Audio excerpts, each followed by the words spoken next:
Ladies and gentlemen, welcome back to Hermitcraft. Today, guys, I'm sitting here staring at the HCBBS, the countdown clock, which only has 2 lamps lit until the big bee swarm arrives here on Hermitcraft. And yeah, we've had some Beelievers stop by. They've contributed a little bit to the hive project here. You see there's some honey in the beehives there, so that's kind of nice.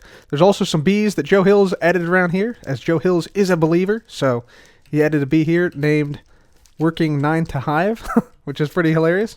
I think there's another one. Let's see, there's another one over here. What's this one named? Don't Stop Bee-lieving, with Bee-lieving spelled Beelieving, which is awesome. Yeah, we still have the, obviously, the hive book here. We got all the armor and stuff. And yeah, these are now all filled with honey, which is kind of awesome. You can hear them squelching and stuff, so that's pretty cool. I think we definitely need to do more here at the hive today in preparation for the big bee swarm, which is coming when this countdown clock ends. In fact, what I'm going to do right now, I'm going to swap out all my gear for a bumblebee outfit. There we go. Cub the bumblebee. Perfect. Alright, that will work. We'll wear this for the remainder of the time until the countdown clock reaches 0 and the big bee swarm arrives. But first, before we do anything here, I think we need to go back to the pyramid because there's something cool there that I'd like to show you we made on a stream. So as many of you know, last time we built up the giant wall in this pyramid, as well as a bunch of the staircases that you see behind me right here, and right here, and right here. And we also said that we were going to make a secret tunnel in the pyramid that can lead to the backside of the treasure room, which we also finished up last time. And guess what? We did it! Right here is our secret entrance, so yeah, obviously it's activated by opening the chest here, and you just simply walk on through like so, and it closes right behind you, so that nobody can tell that it's there. But we made this little secret tunnel back here during a live stream on Thursday on Twitch at twitch.tv/cubfan135. So, yeah, I'm just going to walk you through it here. So, basically, we wanted this tunnel to be something that it's like sort of a collapsed part of the pyramid that has sort of been like forgotten about, but still connects up the treasure room to the side staircases here. That's the goal. So we put in a bunch of stuff like some cobwebs, so it's like old and like collapsed in. There's sand everywhere. There's like bits of the pyramid that have collapsed down with the slabs and the stairs and stuff like that. There's like little holes missing in the floor. There's some dead bushes everywhere. There's some chains. There's some ladders. Somehow the lanterns are still lit, as happens in like every adventure movie ever. But yeah, there's like different ways you can go. There's buttons everywhere, some of which do things, some of which don't do things. And then we can make our way through here, a little crawl space. There's different like avenues you can go down here as well.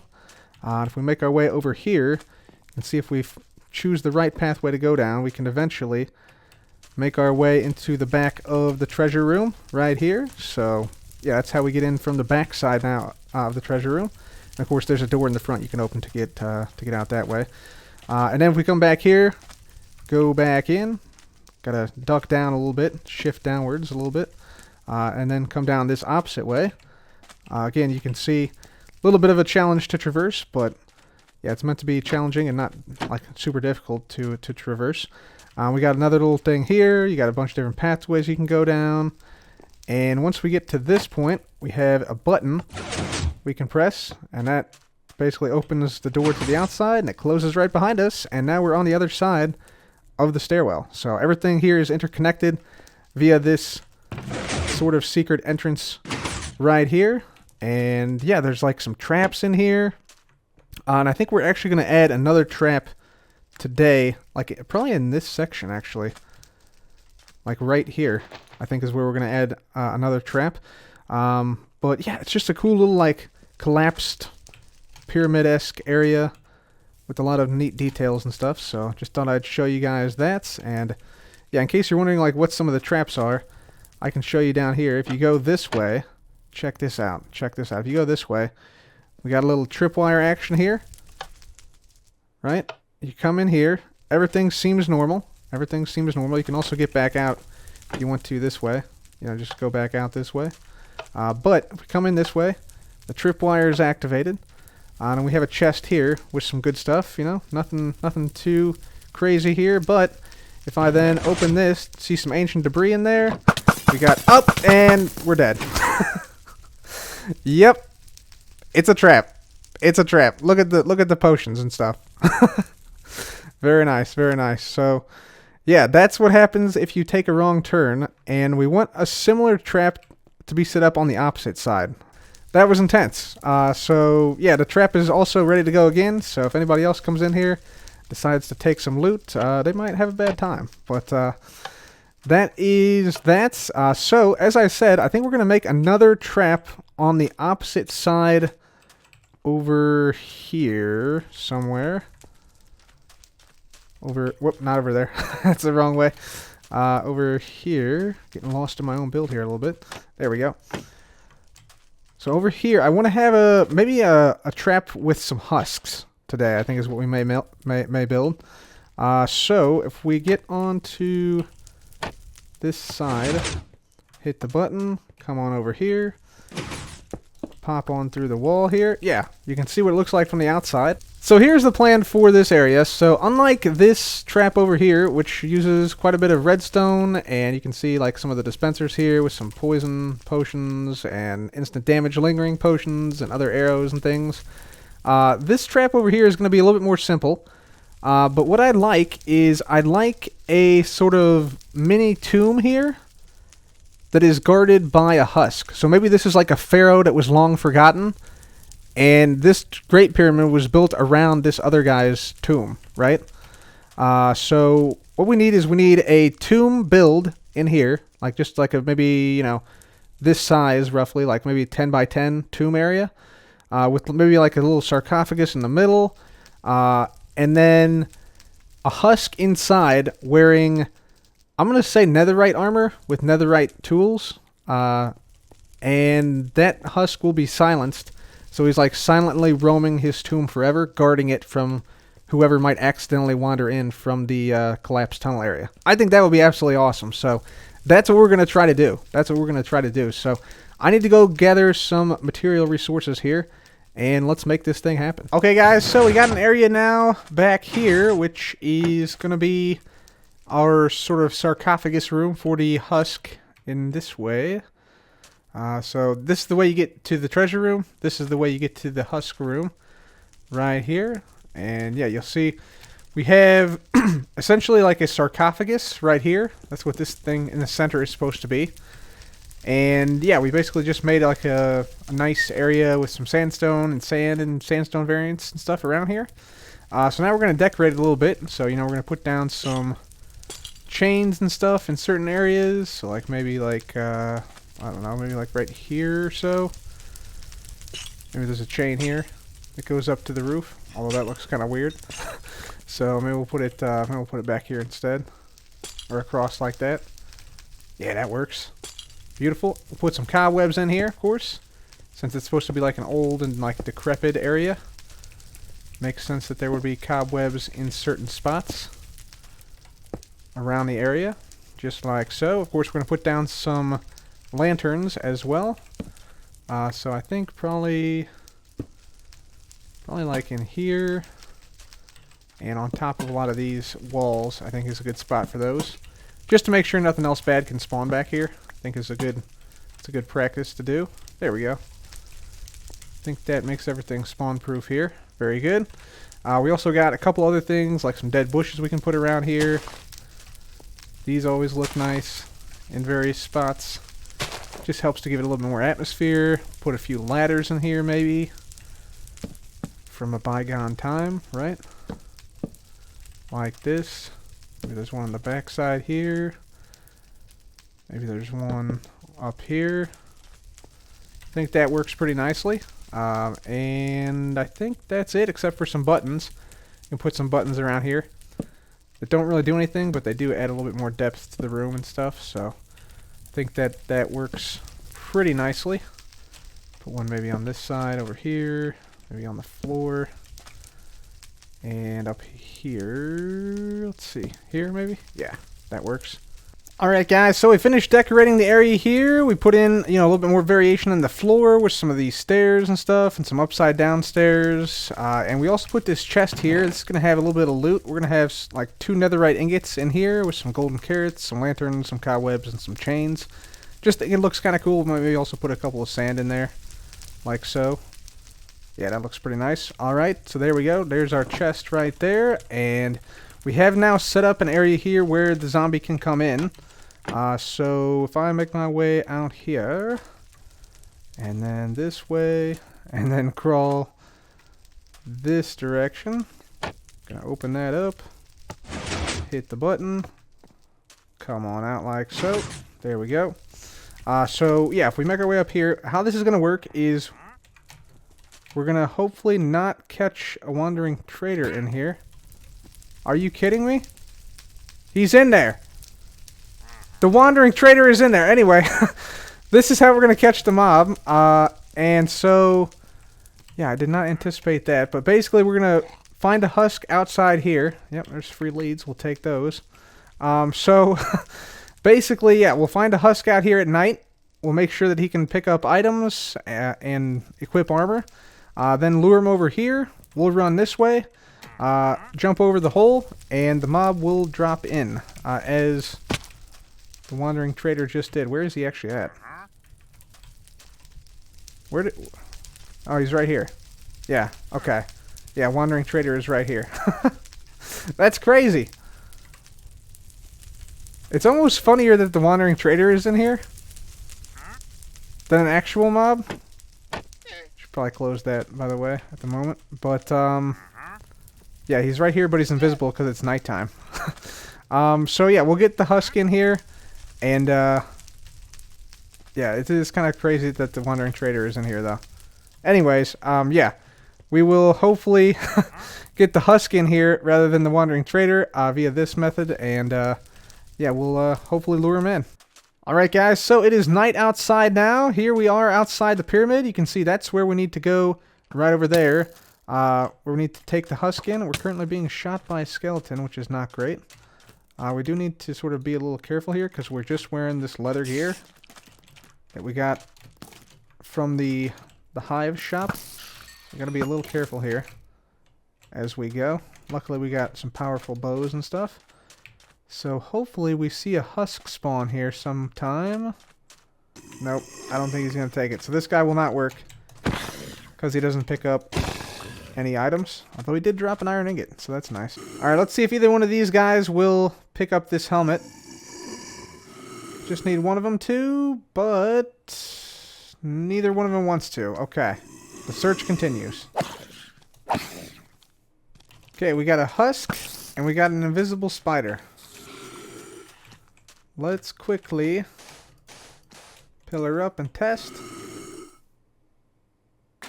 Hey, okay, here we go. This is our guy. This is our guy. So, let's have him follow us down this way. We need to clear a path here all the way to the pyramid. Nope, don't walk into the cactus. Come on, guy.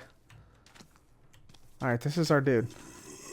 Luckily, we don't have to worry about him burning up or anything, because he's a husk, so that's impossible. So that's a good thing. Oh yeah, the wandering trader is still inside there, by the way. So he's definitely going down. So we'll just jump over here. This guy should fall in. Alright, he still sees me. He still sees me. So let's drop in.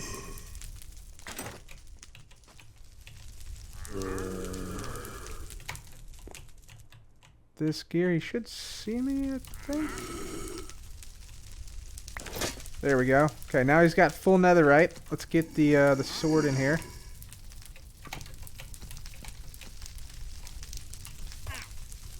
Oh. Okay, he's going for the wandering trader. There's a battle going on. He's got the sword now. Look out.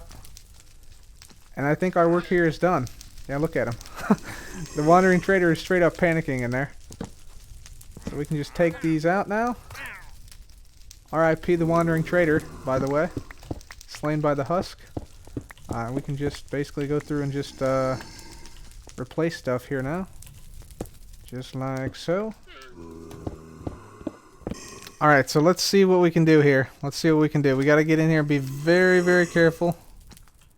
Hopefully you can see me. Yep. Okay. Oh, okay. Wow, that does a lot of damage. Holy smokes. Wow, that is a lot of damage done. Please don't die. Wow. Nearly died from just a single hit. Okay. Yeah, this guy's powerful. Okay, silenced. And then the fallen pharaoh. There we go. Beautiful. Beautiful. We'll keep it like that. So now we can't even hear him. All right. Let's clear our stuff, and we probably want to go in and just die to him and see how easy it is to avoid, how quickly it happens. Yeah, let's do that. Okay, all gear is off, as you can see in here. So we're gonna head on through like so, and we're gonna die to the fallen pharaoh. See how quickly it happens. Again, he is silenced due to a data pack we have that allows us to silence mobs, and so we're gonna see how quickly this happens. Oh yeah, pretty quick. There we go. Cub was slain by the fallen pharaoh using the pharaoh's wrath. Nice. Yeah, so yeah, it's pretty tough to get into that treasure area, so that's pretty awesome. I like it.